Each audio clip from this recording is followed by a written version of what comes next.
Train से सफर करने वाले लोग जानते हैं कि इंडियन रेलवे भारत के ट्रांसपोर्टेशन सिस्टम के दिल की धड़कन है। एशिया का सबसे बड़ा ये नेटवर्क हर रोज लाखों करोड़ों लोगों को सटीक समय पर उनकी डेस्टिनेशन पर पहुंचाता है। जरूर आपने भी कई बार इस ट्रेन के सफर का मजा लिया होगा, लेकिन क्या कभी आपको ये ख्याल भी आया कि बड़े जोर शोर से पटरी पर दौड़ती ये ट्रेन बनती कैसे है? इसके सभी पार्ट्स को आखिर असेंबल कैसे किया जाता है? कोच, रेल व्हील और इंजन को अलग अलग तैयार करके आखिर साथ में कैसे लगा के पूरी ट्रेन तैयार कर दी जाती है? चलिए आज भारतीय रेल के तैयार होने की पूरी प्रोसेस हम आपको बताते हैं और ये भी बता देते हैं कि आखिर इसे तैयार कहाँ किया जाता है। हमारे देश के विकास में ट्रांसपोर्टेशन सिस्टम का एक बहुत बड़ा हाथ है।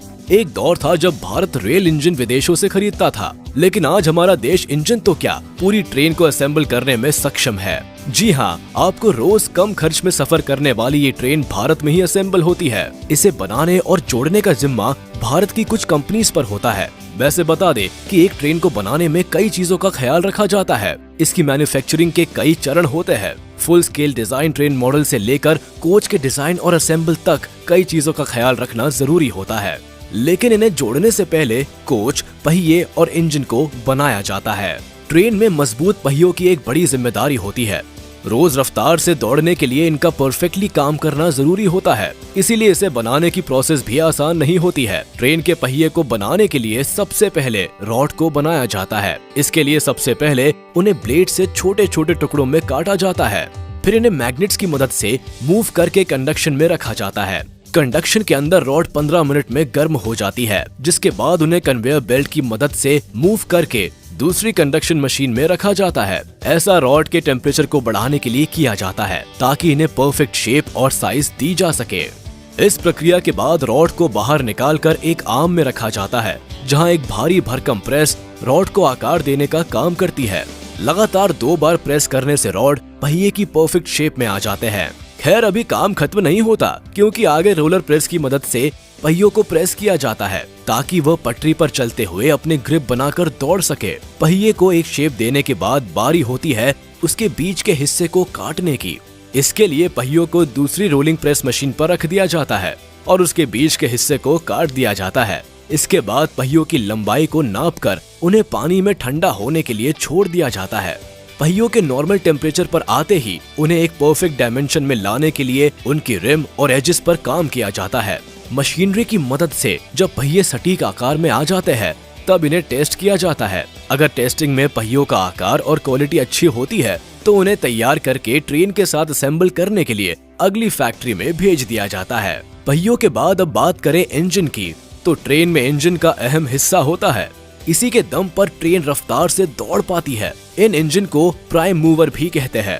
वैसे बता दे कि ट्रेन में लगे इंजन बहुत बड़े और टेक्निकल होते हैं, जिनमें 16 सिलेंडर्स, 32 वॉल्व और 1 लाख से लेकर 1.5 लाख सीसी तक का डिस्प्लेसमेंट होता है। इंजन के अलावा कोच ट्रेन का वो हिस्सा होता है जिसमें बैठकर आप अक्सर ट्रैवल करते हैं। लेकिन ये सवाल कभी किसी के जहन में नहीं आता कि आखिर इन्हें तैयार कैसे किया जाता है। बहुत कम लोग जानते हैं कि ट्रेन के डिब्बे को स्टेनलेस स्टील से बनाया जाता है, जबकि इसके इंटीरियर हिस्से को बनाने में एल्यूमिनियम का इस्तेमाल होता है।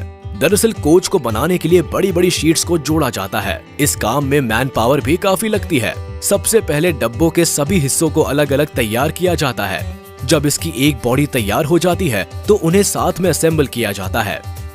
भारत में रेलवे कोचेस बनाने का काम 1955 से पेराम्बूर, चेन्नई के इंटीग्रल कोच फैक्ट्री में होता है।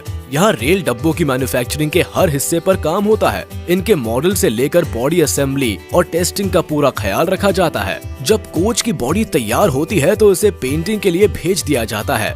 साथ में उनके इंजन को भी तैयार किया जाता है। बता दे कि इस दौरान ट्रेन के डब्बों में विंडोज और बॉडी भी फिट की जाती है। अब बारी आती है ट्रेन के सभी हिस्सों को असेंबल करने की। इसके लिए स्प्रिंग लगाकर एक बड़े प्लेटफॉर्म को तैयार किया जाता है, जिसमें ऊपर ट्रेन का ढांचा होता है और नीचे पहियों को सेट किया जाता है।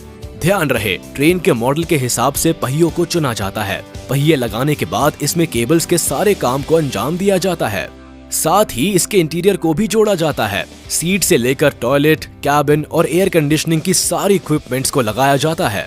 आपने देखा होगा कि ट्रेन कई फंक्शंस और सॉफ्टवेयर्स पर काम करती है। उन सभी सॉफ्टवेयर्स को भी ट्रेन में असेंबल किया जाता है। इस काम में मैन पावर का काफी इस्तेमाल होता है। ट्रेन को असेंबल करने के बाद उसे फिनिशिंग दी जाती है। इंटीरियर को चमकाने से लेकर बाहर की बॉडी को भी परफेक्ट बनाया जाता है और इसके बाद बारी आती है टेस्टिंग की। आपको बता दें कि सबसे पहले ट्रेन में लगाए गए स्टैटिक फंक्शंस को टेस्ट किया जाता है।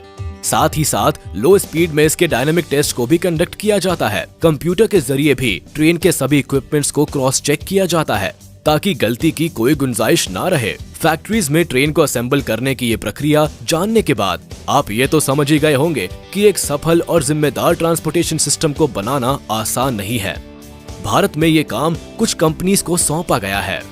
इसमें सबसे पहला नाम रेल व्हील फैक्ट्री का आता है, जो कि भारत के बैंगलोर में स्थित है। इस फैक्ट्री में रेल के व्हील्स, एक्सेल्स बनने से लेकर रेल रोड वैगन्स, कोचेस और लोकोमोटिव्स बनने तक का काम होता है। इसके अलावा जो कंपनी विशेष तौर पर ट्रेन की टेक्नोलॉजी को बनाने का काम करती है वो है BHEL, BHEL यानी भारत हेवी इलेक्ट्रिकल लिमिटेड। आपको बता दें कि इंजीनियरिंग की फील्ड में इस कंपनी का एक बहुत बड़ा नाम है। ये कंपनी एक सरकारी संस्था है जिसे 1964 में एस्टैब्लिश किया गया था। भारत में इलेक्ट्रिक पावर जनरेशन की फील्ड में भी BHEL एक बहुत बड़ा नाम है। इंडियन रेलवे के विकास में भी इसका एक बड़ा योगदान है। इन्होंने रेलवे के लिए इलेक्ट्रिक इंजन और लोकोमोटिव बनाने में भी काफी काम किया है। ट्रेन को बनाने और असेंबल करने का काम मॉडर्न कोच फैक्ट्री रायबरेली भी करती है। उत्तर प्रदेश के रायबरेली में मौजूद ये फैक्ट्री खास तौर पर रेलवे कोच के प्रोडक्शन का काम संभालती है, यानी कि जिन रेल डब्बों में हम बैठते हैं वो इस फैक्ट्री में भी तैयार होते हैं। अब तो आप समझ ही गए होंगे कि ट्रेन के सभी उपकरण को बनाने और साथ में जोड़ने की प्रक्रिया काफी पेचीदा है। इसकी हर एक बारीकी पर काम किया जाता है जिससे आपको एक सेफ ट्रांसपोर्ट सिस्टम मिल पाता है। ट्रेन के मैन्युफैक्चरिंग की ये प्रक्रिया आपको कैसी लगी, हमें कमेंट सेक्शन में जरूर बताएं। हम फिर हाजिर होंगे कुछ नए